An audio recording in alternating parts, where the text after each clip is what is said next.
Let's switch gears and talk about Wynter's growth strategy. Like, Mhm. how do you think about getting Wynter kind of into the consideration set for B2B buyers? Many different ways. So you use what you have, because I don't have a lot of money, so I was like, okay, got to be clever. Also, my skill set using previous companies is always been content, leading with content. We didn't have a lot of SEO backlinks, and so ranking for competitive terms was not really a viable strategy to make money next month, maybe 3 years from now. So haven't focused really on blog and SEO that much.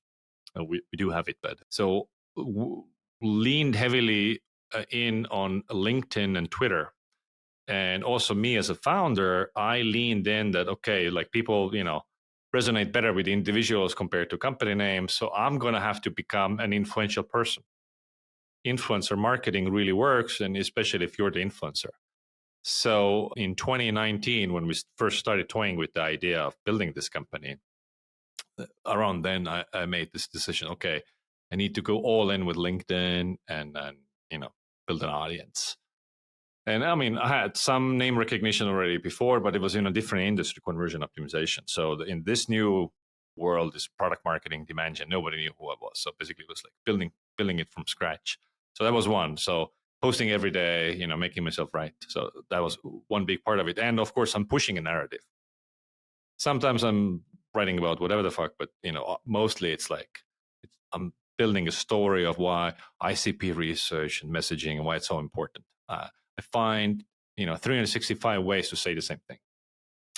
So that's one. And then, so the way I think about marketing is like there are two buckets. One, create awareness that you exist, which for new startups is the hardest part. It's like because most of the market doesn't know you exist. And so differentiation plays a huge role there also. It has been extremely beneficial for us to be the only tool that does what we do, the only one. So we get a lot of word of mouth in like all the various Slack groups or LinkedIn discussions. Somebody says, hey, how can I test my messaging? And we get 100% of that word of mouth. So it's been really useful to be differentiated. And then it's the stay top of mind part. So if they once find out about us, how are we building mental availability so they would think about us in buying situations? And so this is just posting daily on LinkedIn and Twitter, sending a weekly email newsletter, throwing multiple online virtual events a month, workshops. We do type of webinars that we call them different things, but essentially it's webinars. And we try to do multiple per month, high quality stuff, weekly newsletter I mentioned, and then product led content. So I do this show, maybe you've seen this, what I call Do You Even Resonate? Post on social, which is I try to make it entertaining, but it's also I'm screen sharing my product, which has been very effective for us. This idea I got from Ahrefs, for their blog.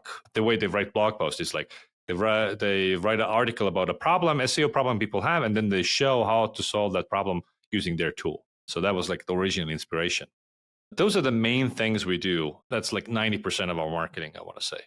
And then one other part of your marketing that I've noticed was like you invested in some of these like I guess social commercials, like the Yeah. Wynter Best Man speech and the proposal ads are hilarious and amazing and do Hmm. such a good job explaining your value prop. Yeah, can you talk a little bit about those? Yeah, absolutely. So this comes back to the first bucket. Make people aware that we exist. And if you do brand advertising, the brand advertising really needs to answer three questions. What is it? What's it called? And when should I use it?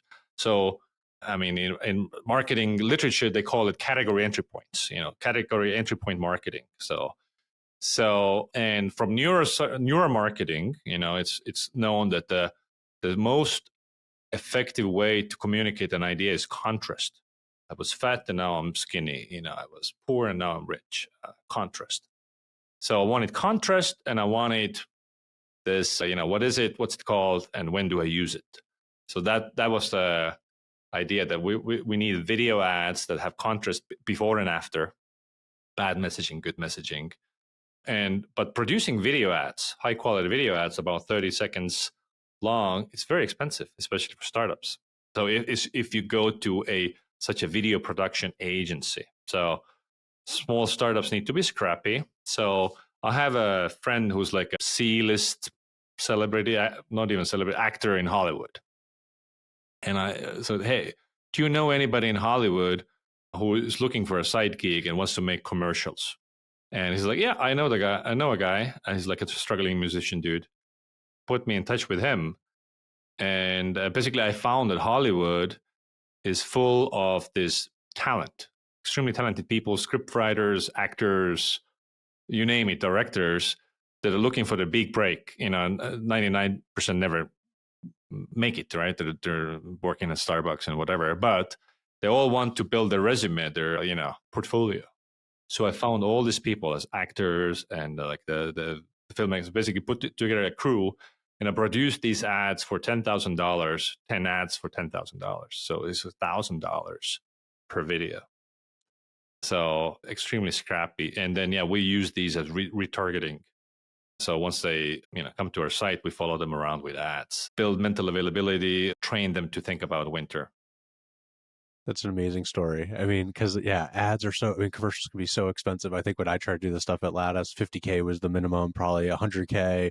Like Yeah. it gets crazy when you go work with agencies. And I know it's a good story, and the ads are fantastic. Like they're super high quality. They do a great job managing, like explaining the message and the value prop of Wynter is really really well done. I always look at We this. rented an Airbnb, and basically everything was shot in that Airbnb, like front yard, backyard, different rooms. Yeah.